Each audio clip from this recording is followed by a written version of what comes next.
that first air raid siren went off, my heart skipped a beat. And the air raid sirens went off, we just froze for a second. And then we said, that's it. We got to get this stuff on. It was very, very hot. We are half a world away covering this war with Iraq. We are the eyes and ears of people living in and around the Triangle because we live in a military community. And I think it's very important that we are able to go and bring them stories from the front lines. A lot of families that live in our viewing area that want to see their sons, daughters, wives, husbands, see what they're doing out here. Because I think that's the all clear sign.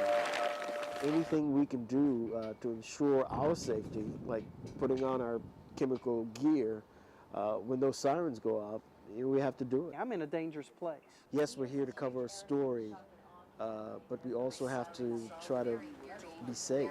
We also have to take precautions to make sure that we get home to our families, just like those troops we're covering want to get home to their families. Before that fifth missile attack that Terry and Peter mentioned a few minutes ago that set off the sirens yet again, they have sounded 4 times in 6 hours.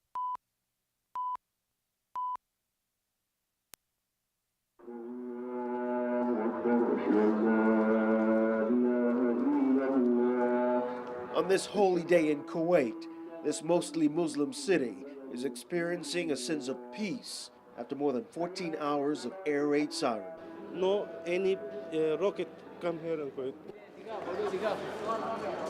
At this downtown market, or souk as they're called here, the look of leisure is no smokescreen, depending on who you talk with. So you feel safe? Yeah, sure. Yeah. We go outside and we not care about these things. A day after sirens sent people from this market ducking for cover, they were back, going about their daily lives, unafraid, this man told me, of the uncertain. We know we are fully protected by the God, first. Secondly, we are protected by ourselves and our soldier and our friend like United States and UK. We are safe in Kuwait.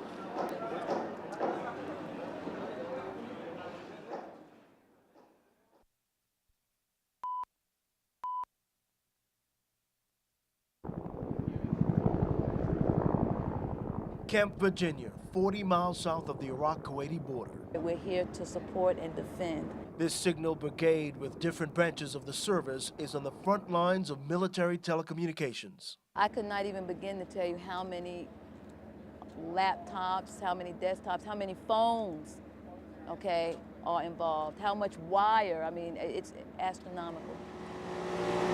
The troops here connect the soldiers and commanders in the field to the troops in the rear by satellite and cable, lots of it. They call us cable dogs. The soldiers wiring this military operation are responsible for the transport of information that could include anything from a phone call home to the family to a commander passing on strategic orders.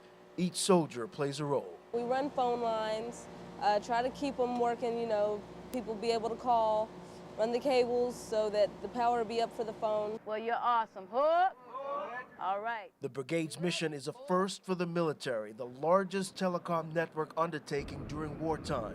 It will stretch across the border into Iraq and eventually to Baghdad. We allow the war fighters and the maneuver units to tie their communication systems back into where all the major decision makers are at.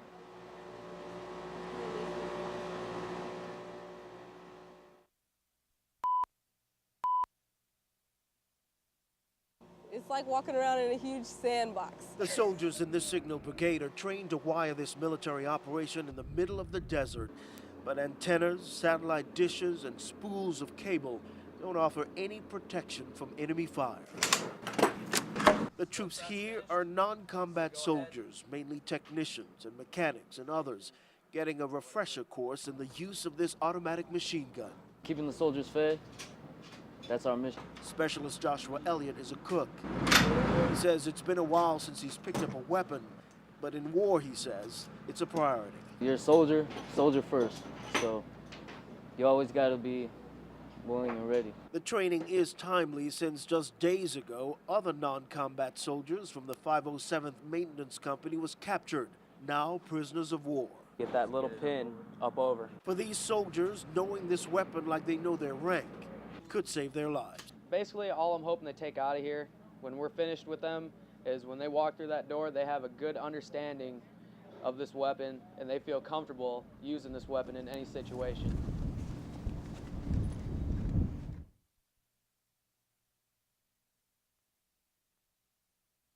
Kentucky's still in. Utah won a couple nights ago, or last night. For the troops at Camp Virginia in the Kuwaiti desert, reminders of home are comforting, not as distant as this far-off land. We were known for our strawberry festivals a few years back. PFC Misty Newkirk is from a small town outside Wilmington. Of course, she's used to the sand, but in the desert, she has to use her imagination, and that helps. Lots of sand, no water. It's different. I'm used to seeing the water by the sand, but now not so much. I like North Carolina. Sergeant Ricky Ellison's soft spot for the Tar Heel State is heartfelt. This former Fort Bragg soldier is now stationed in Arizona, but his wife still lives in Fayetteville. That's more than a haul. He's not talking about the hours he puts in as the brigade colonel's driver. He's talking about the 30 hours or so he drives every 3 months to see the missus. It's that devotion that's keeping him focused in the desert. We focus on Christ. Wherever she's at, I know she's well protected. Where I'm at, because once I left, I called on the phone. I said, I'm going to war. She said, okay, you be careful, because I know you're coming back.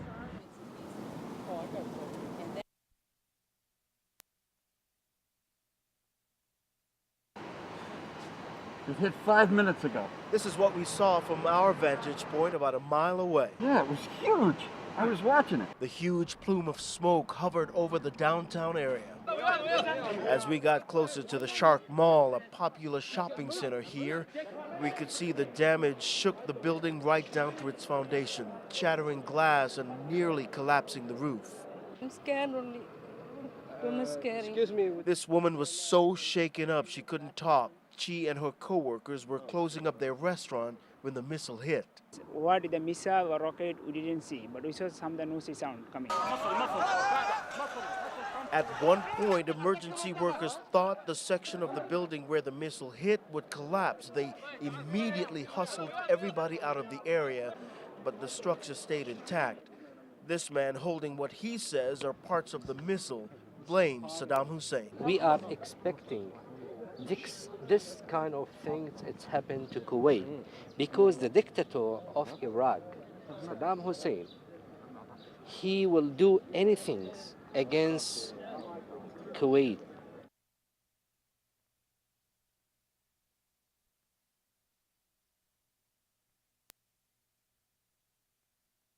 "12 hours after the missile that hit this mall, air raid sirens went off here in Kuwait City, but we're told that missile fell harmlessly in the Kuwaiti desert. The one that hit this Souk Shark is the first one to hit the city of the 15 or so that have been fired from Iraq. The missile slammed into a pier close to the seaside Souk Shark. Divers were back in the water Saturday looking for clues and debris. Last night, parts of the missile ricocheted into this section of the mall near the movie theaters, cracking walls and punching holes in the roof. It was also quickly determined that the missile was not outfitted with a chemical or biological warhead. We're scared about that one. Scared because the missile hit without warning. It flew under the radar, leaving its mark on this building and people's sense of security. Many of the curious came to see for themselves just what happened here. I never imagined that something like this would happen anytime. I didn't feel there was any great risk until last night. Catherine Canzanella is an American in Kuwait. A job brought her here 5 months ago. She lives just 10 minutes from where the missile hit. I love Souk Shark. It's very pretty, right by the water and all the decorations, and so it makes me sad. I'm not angry, worried a little bit. Kuwaiti officials have not said how long it will take to repair this mall, but from talking to everybody that's drawn to this place, settling their nerves after this very close call will take a while. Ken Smith, WRAL News, Kuwait.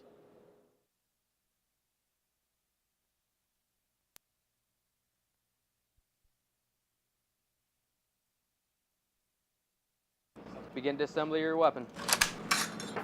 We're just basically giving them a familiarization with the M249 squad automatic weapon, ensuring that they're very confident in their skills with the weapon, just in the case that they actually go out and they have to use this weapon for whatever reason. Finished? I was basically getting familiar with the weapon. Go ahead and reassemble your weapon system. Actually, I'm a cook. Keeping the soldiers fed, that's our mission. They all go in the same direction. You're a soldier, soldier first. So you always got to be willing and ready. Make clear your weapon. God forbid, if they have to use the weapon, they're going to be more confident, they're not going to fumble, and they're going to do the right thing. When we're finished with them, is when they walk through that door, they have a good understanding of this weapon, and they feel comfortable using this weapon in any situation. At this time, what I want you to do is go ahead and put your weapon into red status. You can never get too much of training on a M249, never. Good job.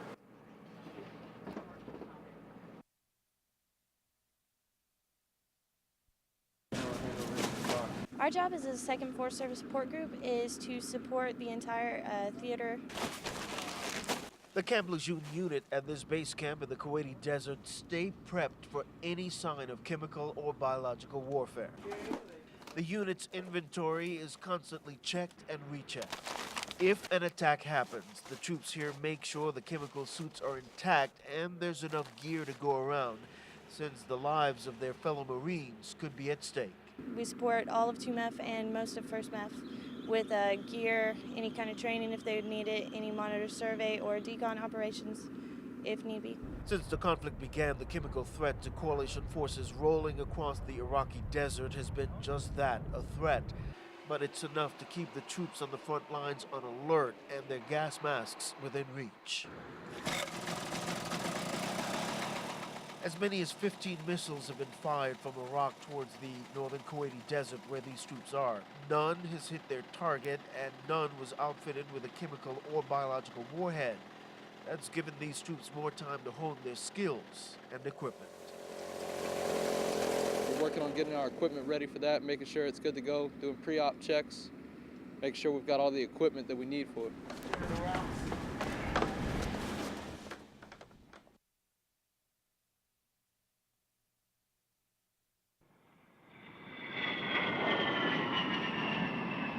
Close air support is what we do best.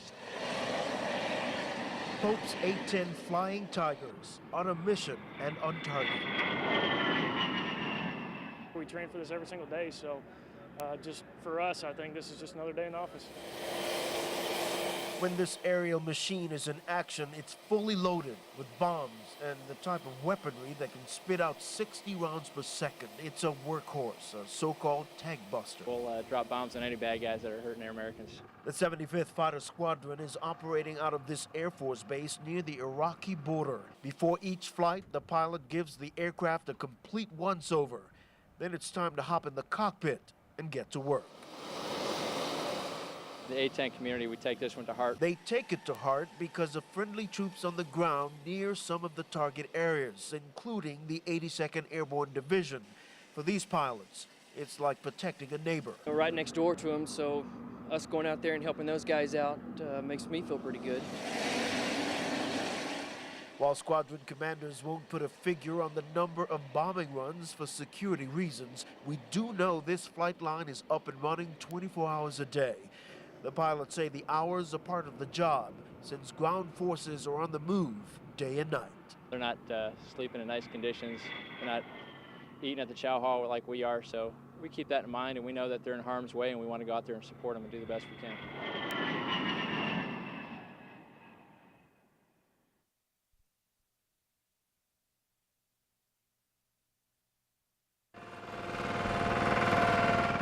It gets very busy around here. Even before the A-10 lands its daily missions. The equipment's holding up good, the planes are flying awesome.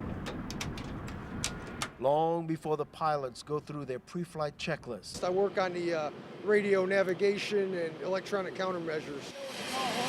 Airmen with the 23rd Fighter Group fine-tuned these flying machines like scientists honing a cure-all formula. It's pretty much non-stop for us, 24/7. For these airmen who specialize in this work, attention to detail equals success. Makes me feel pretty good when I come over here. At home, it's not as important because there's no threat home. But over here, we're pretty much top priority when we work on it. We check the starters too. The airmen working the flight line make sure the radios, the receivers, electronic countermeasures, and other vital equipment are in working order. We're running from the time we get here to the time we go back to the barracks for 12 hours a day. The one thing they have no control over, though, is the weather. It's not always sunny, but so far the airmen have risen above the changing forecast. It's hotter, it's windier, the sandstorms make it interesting, but you know, the guys are doing great. We just press on and get the airplanes in the air.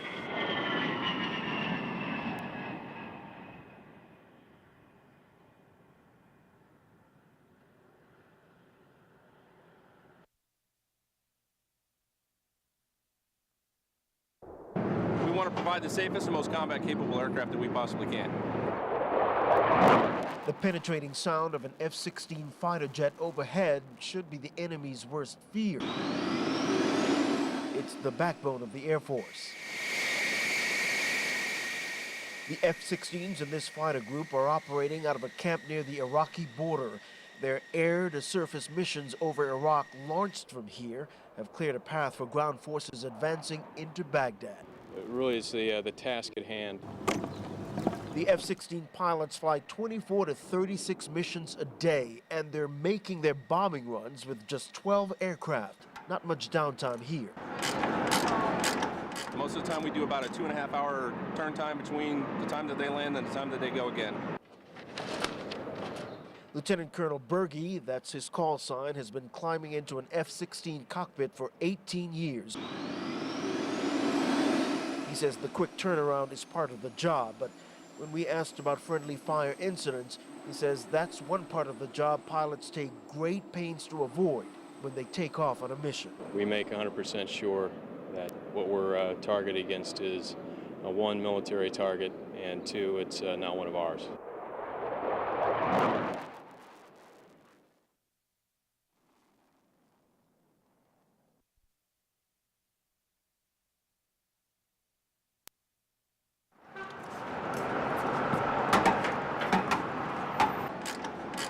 I load bombs on jets. The bombs they load drop from F-16 fighter jets, the backbone of the Air Force. When you just come into the military, yeah, you think about it, but after a while you've been around these bombs and different airframes, it just comes normal routine. So it's nothing really new to me. What's new, though, is that this is not a drill, it's war, and their timing and precision must be as sharp as the men and women who fly these jets. We've got a big job to do, and we've got to get done as quick as possible to get the jets back up in the air. These weapons maintainers work together like a NASCAR pit crew, racing to get their job done when every minute counts. The men and women working this flight line stay busy, working 12-hour shifts, and sometimes the turnaround is very quick. They sometimes have to get an aircraft prepped and ready to go within an hour of its landing. That quick work means another mission can get off the ground. And for these men and women on this flight line, at least part of their job is done. It's a good feeling. It's even better feeling when it comes back without the bombs. Ken Smith, WRAL News, Kuwait.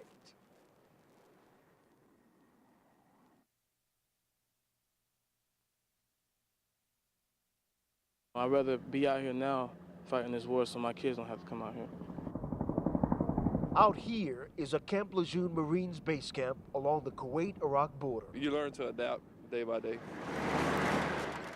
Out here in this sun-drenched desert, the dust flies like the flags that stand tall over this base camp, and the work almost never grinds to a halt. Back in the rear is usually a normal work day unless we go on operations for training, but here is drills, and all day is you're in a work environment. Most of the troops here are young Marines at work, building bunkers, moving supplies from here to the front, on guard 24/7, young Marines clutching rifles, on duty, at work. when Corporal William Morales isn't heading up a squad. He's rifling through his toolbox. Only thing I think about is this piece of gear needs to get working. I grab my toolbox and I head out there and I fix it. Life in this base camp is a daily grind, nothing like home. Although for some of these troops, thoughts of home get them through the day. It's hard. I can't say I can put my wife or my kids aside, but I do my work first, and then if I have time, I think about my family.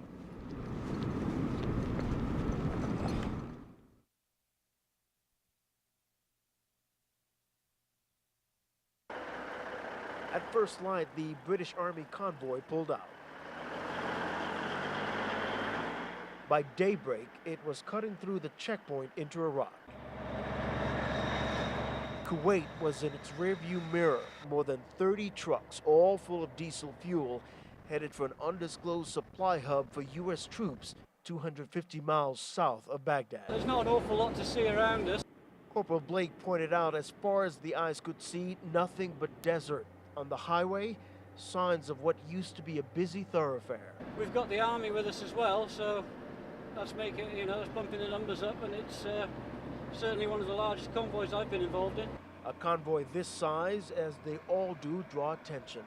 All along the highway, children ran up to the side of the road, waving as if it's their duty to welcome the troops. By and large, they seem to be quite happy to see us, as you saw yourself, waving at us and everything. The troops, though, were happy to see their destination, but then there was a problem.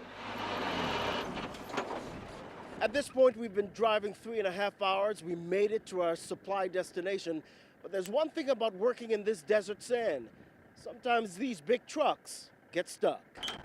The dusty sand was like adhesive wrapping around the wheels. The trucks couldn't move. The trucks have been driving too close together. They need to give some decent speed up coming through the soft sand. They've not been doing that. So once one vehicle stops, it just causes like a roll-on effect anyway. So it's all good fun. It certainly kept the day interesting, digging out at least 3 trucks and pulling out the rest with the heavy-duty recovery truck, with a little help, of course. The American guys are helping us pull one out at the minute.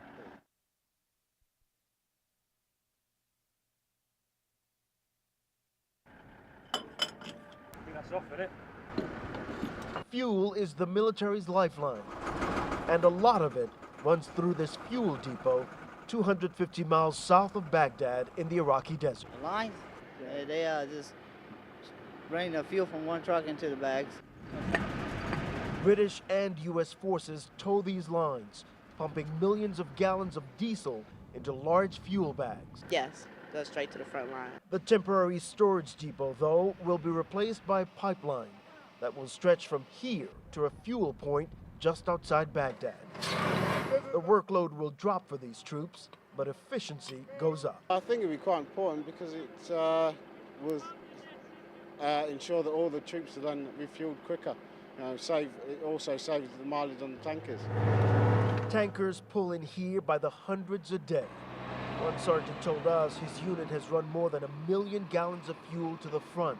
Still, millions more will be stored here for the weeks and possibly months ahead. We're waiting on the rest of our bags and liners, and then we're going to be holding about 3.5 million worth of gallons of fuel.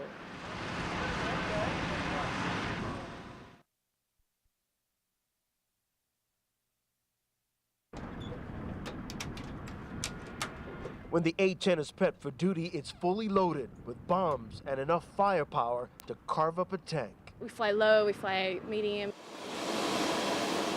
Captain Bash going over her pre-flight checklist, and Captain KC heading out to the flight line are the only 2 female combat pilots with the 75th Fighter Squadron. Between them, they've flown countless bombing runs over Baghdad. I want to be dropping bombs and shooting the gun, helping our guys out on the ground.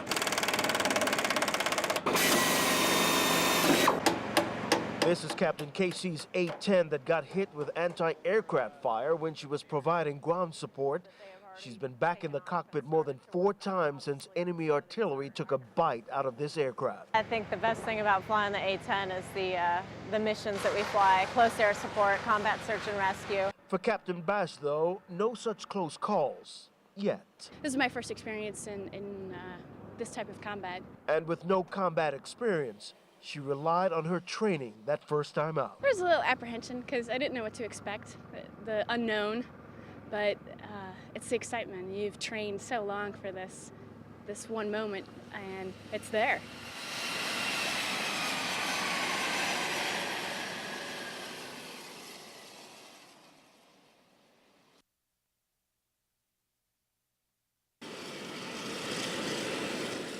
It's drawn down quite a bit compared to the beginning just 3 weeks ago. The number of A-10s taking off on bombing runs have dropped since coalition forces moved into Baghdad.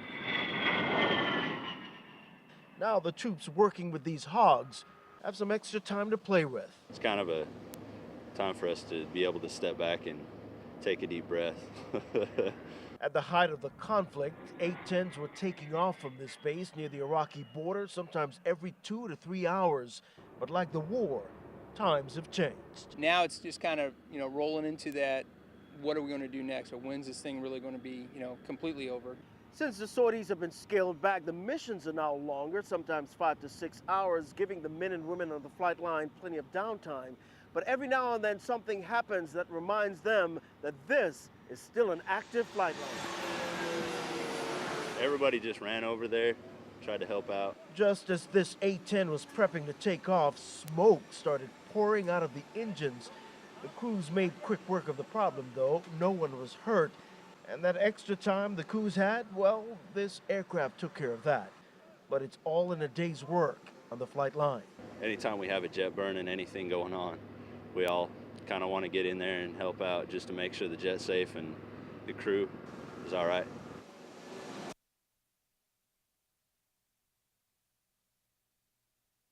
Up from the grave he arose. From the sound of it, Easter has dawned in the desert.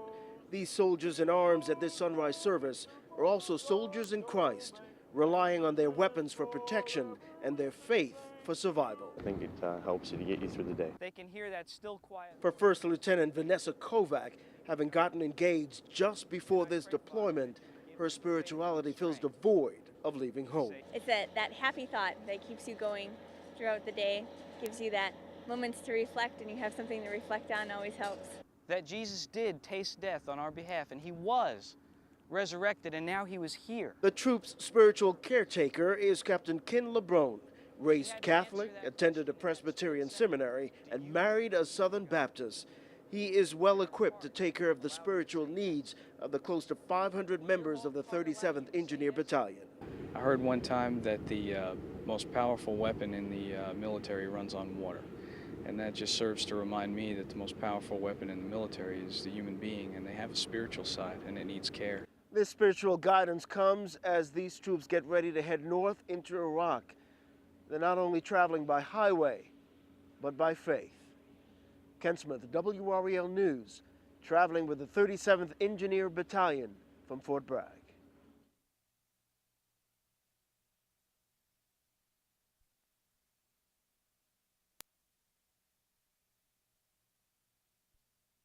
We've left the Kuwaiti desert, but not desert conditions. Photographer Ken Korn and I and about 200 members of the 37th Engineer Battalion from Fort Bragg are at a camp for Chinooks and Black Hawk helicopters about 30 miles southwest of Baghdad. Now to get here, we passed through a town called Al-Ishkandariyah. We saw tanks abandoned all over this neighborhood. Some were in people's front yards. Some tanks were on the side of the road looking as if Iraqi soldiers left in a hurry. This one, though, bore the mark of a coalition forces air assault. We even saw a cache of live artillery stacked up near somebody's house. Now, getting rid of that type of material is part of the mission of the 37th Engineer Battalion. Now, it has taken us 20 hours to get where we are. We stopped a couple of times to refuel. Last night, we stopped to get some rest. We got about 4 or 5 hours of rest, but the journey isn't over yet. We're headed still north of Baghdad. For photographer Ken Korn, traveling with Fort Bragg's 37th Engineer Battalion, I'm Ken Smith, WREL News, just outside Baghdad.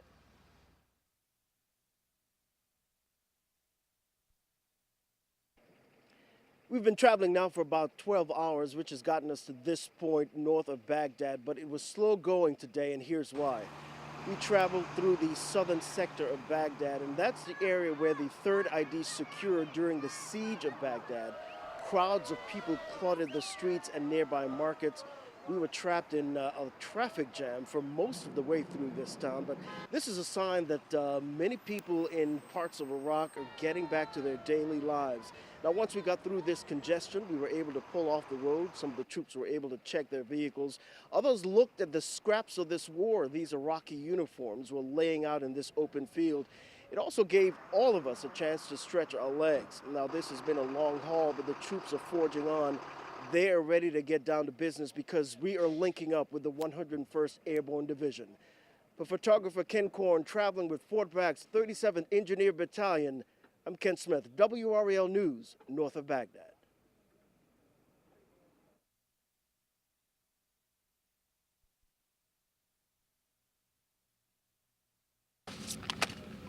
Horton? At a military camp just outside Baghdad, the U.S. Postal Service delivered 18 bags full of letters and boxes addressed to Fort Bragg's 37th Engineer Battalion. Been out here about a month and 5 days now, and we finally got everything. McHugh!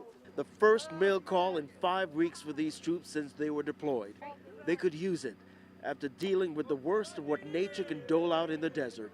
First Lieutenant Courtney Hirsch is an NC State grad. She got a letter from an old college roommate. Because I wasn't expecting it at all. So just to know that there are a lot of people back home thinking of us all. Garneau! PFC Garneau got the lion's share of the packages. It looked like he was about to open his own post exchange. Garneau! Whoa! Actually, he used his business skills to sell the community on supporting the troop. There's a very generous family medicine clinic back where I live who's adopted my platoon. And they sent the whole platoon candy and stuff, and there's also a 3rd grade class that's adopted our company. For now, the business of the battalion is on hold. Mail is a priority. For photographer Ken Korn, traveling with the 37th Engineer Battalion from Fort Bragg, I'm Ken Smith, WRAL News, outside Baghdad.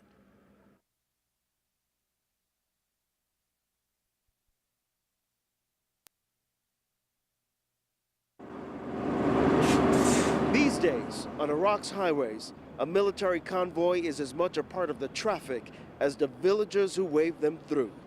This one, the 37th Engineer Battalion, is going cross-country from the south to northern Iraq, and the lament of the troops was familiar. Are we there yet? Are we there yet? Moving about 100 vehicles, Hummers, heavy equipment, trucks, close to 900 miles, was a first for the 37th, and not just in time and distance. Well, as far as baths and showers go, that's the toughest part. But food, we're okay. But other than that, the seating arrangements, the seating is tough. The sun set on this convoy 4 times, and each day, the tally would rise on the number of vehicles buckling under the long haul, but it was still considered minimal for a battalion this size. A couple of the 25-ton trailers, we lost a few axles on them. A couple of the air compressors lost an axle on there. Some of the smaller trailers, 1 or 2 sides. Basically, it was down to the point of chaining up one side or the other and driving off. 40 hours on the road, and the troops pull into Mosul, and a not-so-welcoming Saddam portrait. For the 37th Engineer Battalion, it was a job just getting here, but now the real work begins.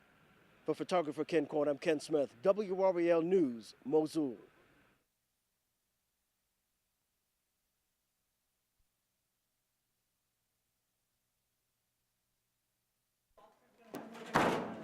In the field, a soldier's work is never done. And Fort Bragg's 37th Engineer Battalion has very little downtime, setting up camp in northern Iraq. When I got to this unit, I saw how fast-paced everybody was and busy. The workload then and now didn't leave much time for spiritual counseling.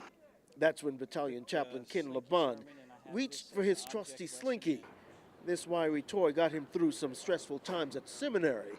He figured it could help keep the troops on the straight and narrow. Over the time that I've been with them, I've realized that they don't have time to slow down and just sit and chat with the chaplain. So I used the slinky as an illustration for little mini 2-minute sermons. Private Jacob Samples remembers his slinky sermon. It stays together in the desert sun there. It gets pretty hot. And whenever you throw it apart, the metal doesn't stay together, so it gets cool quick. That's pretty much the same thing that you do as Christians. You try to stay together tight to keep the warmth there. It's very addictive. It's never very far from specialist Christopher Lambert's reach. I do break it out of my bag and play with it when times do get hard. It'll come in handy since he'll miss his daughter's first birthday next month. And just in case you're wondering, photographer Ken Court and I have been outfitted with our slinkies and words to live by as well. Ken Smith, WRBL News, Mosul.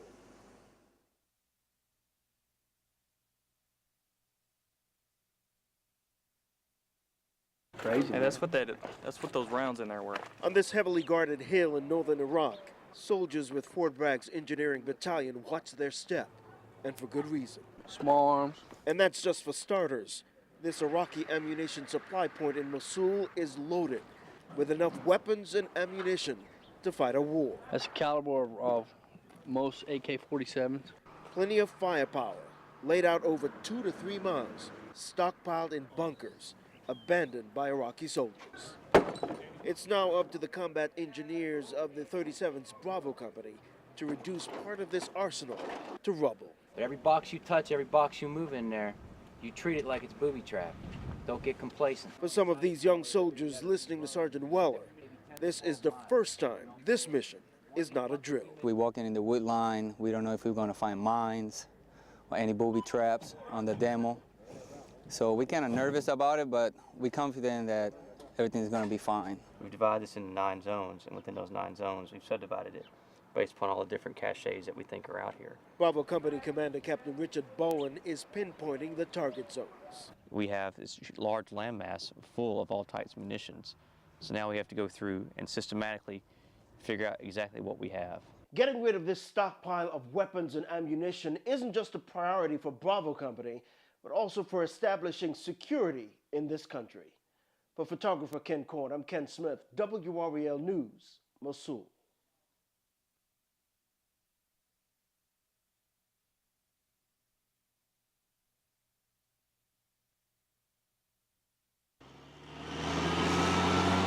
On this hillside in northern Iraq, 2 worlds.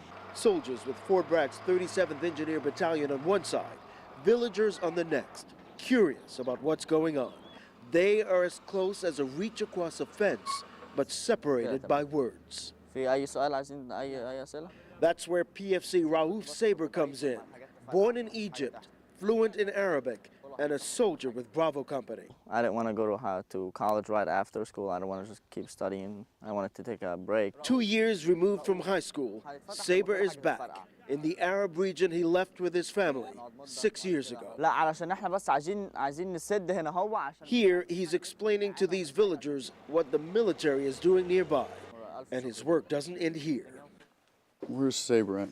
Saber has the ears of his top commanders, interpreting Arabic symbols and writings on weapons and ammo in hillside bunkers. It feels good to know what's going on around me. Saber's job as a combat engineer is to blow up weapons caches, but in this hotspot where misunderstanding can lead to conflict, his language skills are cooling tempers as it did here and creating understanding between the troops and the Iraqi people. For photographer Ken Court, I'm Ken Smith, WRBL News, Mosul.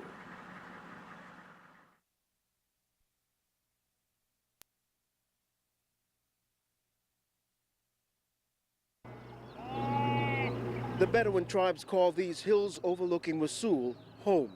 These hills are also the site of one of Iraq's largest weapons cache, Fort Bragg's 37th Engineer Battalion Bravo Company plans to blow up. With the help of PFC Raouf Saber, who speaks fluent Arabic, this farmer told us they're not interested in the weapons, just the wooden crates that litter the ground. We need fire to cook and stay warm. Why can't we get firewood? The trouble is, it's not just the Bedouins Bravo Company is trying to keep out of this area, but rebel forces around Mosul that rifled through the weapons and explosives before the U.S. military rolled into this compound. It creates an unsafe environment because rounds are now exposed. And then 2, we can't really identify friend or foe, especially at night. If a guy just wants some wood of the guys after the rounds. These 3 farmers, between them, have 25 children. They could use the firewood. They also know the risks of trying to get it from this weapons depot. A couple of days ago, one of the farmers' leg got cut off from a shrapnel from a landmine. We know what's in there. As a gesture of goodwill, soldiers with the 37th gathered some wood and gave it to the appreciative farmers. That gratitude is a matter of survival. For the veterans, that wood means a warm tent and hot meals for their families. For photographer Ken Korn traveling with Fort Bragg's 37th Engineer Battalion, I'm Ken Smith, WRAL News, Mosul.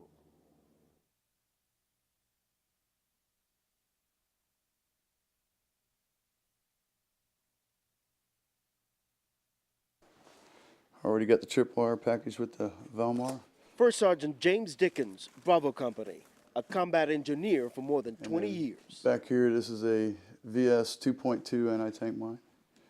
Some very nasty mines. First Sergeant Dickens knows his weapons and ammo, but he says some of the landmines the troops uncovered in these bunkers he's only seen in pictures. More mines in here.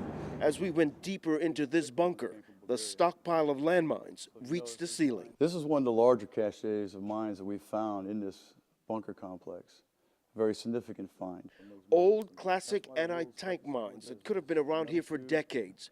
Bangalore torpedoes, and these Chinese wooden mines that first surfaced during the Vietnam War. Being a wooden mine, you can't detect this. There's very little metal at all. All part of an Iraqi arsenal Fort Bragg's 37th Engineer Battalion will destroy. Mines are our biggest enemy right now. Before Bravo Company gets down to work, though, U.S. military intelligence teams will sort through these landmines.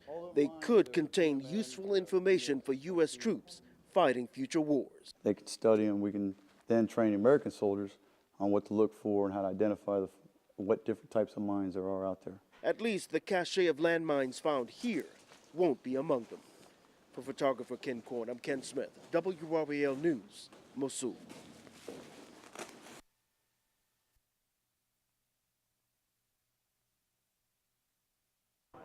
Roger. This is our job. From a distance, this may look like just another military detail. Up close, this is a demolition pit.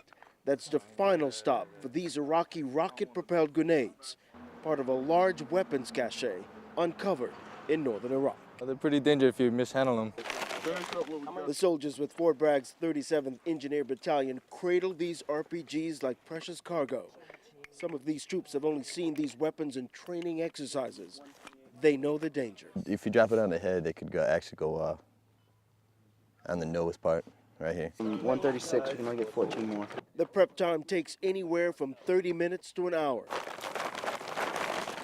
The C4 explosives are laid out on top of the weapons like a railroad track. We got about 500 pounds of explosives out here right now.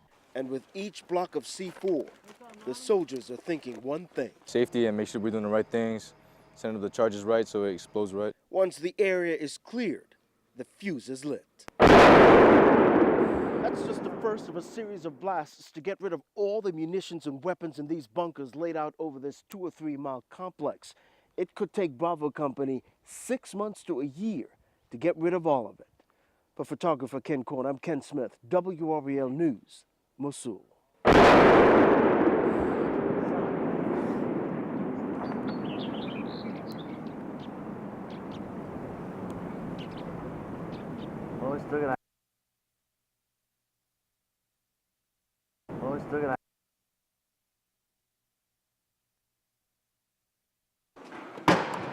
Soldiers tend to share a common bond, working side by side. Falcon 2-6, Falcon 2-6, Falcon X-ray over.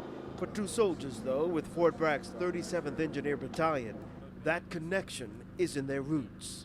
Just the hometown thing, you know. He's from North Carolina, I'm from North Carolina. Raven X-ray, Falcon. First Lieutenant Marcus Bynum was born and raised in Selma. PFC Eric Robinson grew up in Raleigh.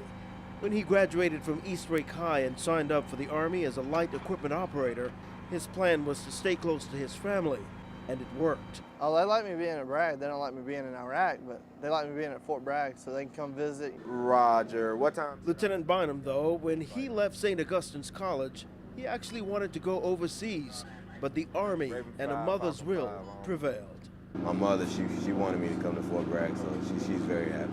Bynum has a lot more responsibilities now than when he worked at Carolina Pottery in Selma. He's the second highest ranking officer in Bravo Company. His duties keep him busy, but at Fort Bragg, being close to home has its privileges. But, you know, it's good on those Sundays when I just want to get away and get home and get a good cooked meal. As long as they're here in northern Iraq, though, the comforts of home will have to wait. For photographer Ken Korn, I'm Ken Smith, WRVL News, Mosul.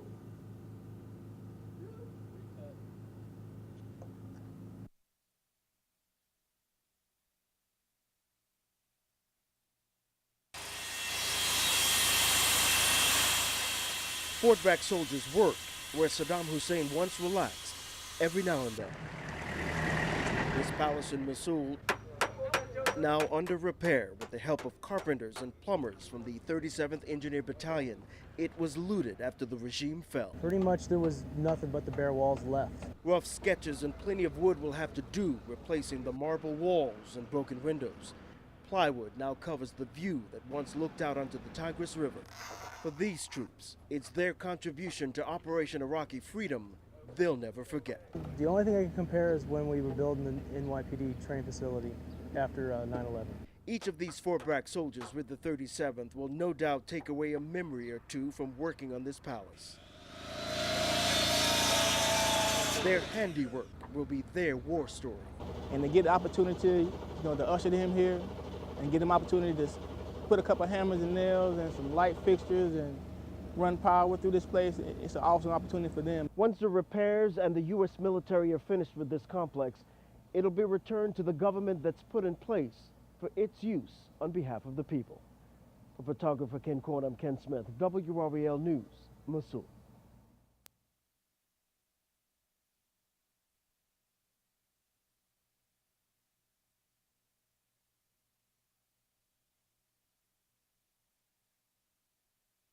Patterson! When soldiers sign up for the military, they know family separations come with the job. It's something that we got to do. Soldiers get used to moments missed. First Lieutenant Samuel Olan became a dad for the second time while on duty here in northern Iraq. One meeting that's on his priority list is the one with his new baby boy. Main thing now, I just want to grab him and, have him in my arms and all that, because I just see him in pictures over the internet. Sergeant Matthew Taylor is among the new dads and dads-to-be with Fort Bragg's 37th Engineer Battalion. She had a baby girl, April 13th. He knows with the new addition his leisure time will be limited and he'll be juggling a few more balls in the air, but he's looking forward to playing his new role, with a bit of jitters, of course. I don't know yet. I'll find out when I get back. I guess changing diapers when I get back, I'll know then. By the time these soldiers make it back home, they will be the one taking baby steps, learning how to be dads. For photographer Ken Korn, I'm Ken Smith, WRVL News, Northern Iraq.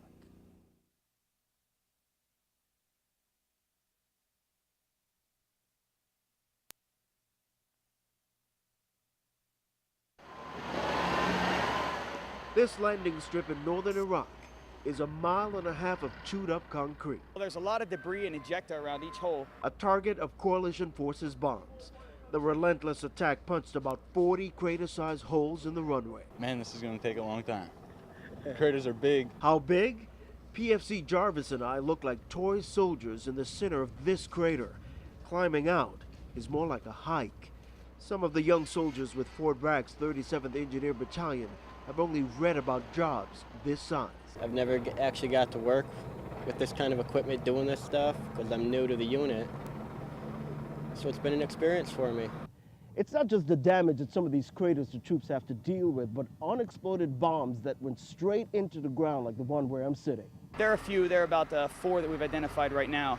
We just kind of leave those alone. The military's explosives experts will work on those holes that are marked with bright colors, a sign they're still dangerous. In the meantime, soldiers with the 37th have plenty to keep them busy, moving mounds of dirt and chunks of concrete, clearing a path for a new runway that's on the military's priority list. For photographer Ken Korn, I'm Ken Smith, WRVL News, Northern Iraq.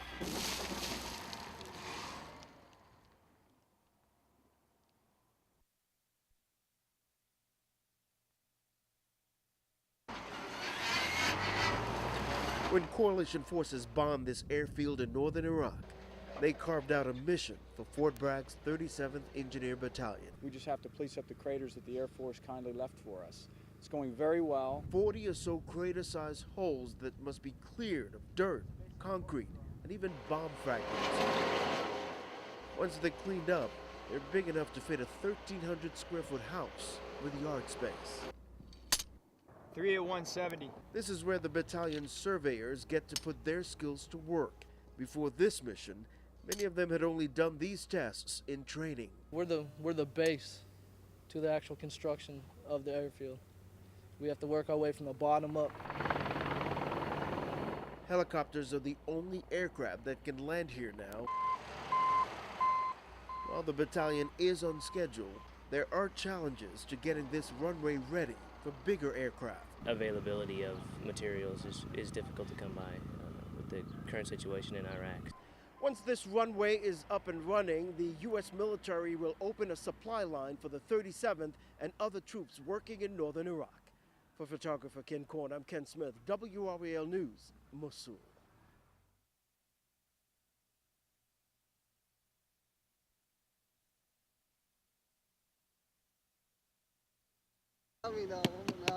In the field, here in northern Iraq, soldiers get back to basics. We don't have wash facilities here. When the conveniences of home are just fleeting thoughts, that's when Chief Warrant Officer Ron Silva and Staff Sergeant Alan Stewart somehow come up with a permanent fix. They are the craftsmen of Fort Bragg's 37th Engineer Battalion's Maintenance Division. Here, Sergeant Stewart is making a washboard in his spare time. Oh man, that's starting to look pretty nice. Chief Silva and his soldiers are rigging up a field shower, complete with a latrine. No hardware store required. When I was young, I used to like to take stuff apart to see how it worked, and then try to put it together different, see if it still worked. Just a hobby of mine. I would prefer to call it like a backyard MacGyver. Around here, if these guys can't fix it, they'll make it. Like this washboard Sergeant Stewart is putting together with discarded scrap metal. He says his gift of gadgets is in his nature. I think I picked it up from my father, my grandfather. Start learning to pick up little things, you just look for ways to make things quicker and better and faster. This washboard is helping Sergeant Purcell make quick work of her laundry. As for that field shower, there'll be no shortage of traffic there. Chief Silva says once this is finished, it will be a full-service shower, exactly what the troops need after 2 weeks of roughing it. For photographer Ken Korn, I'm Ken Smith, WRAL News, Mosul.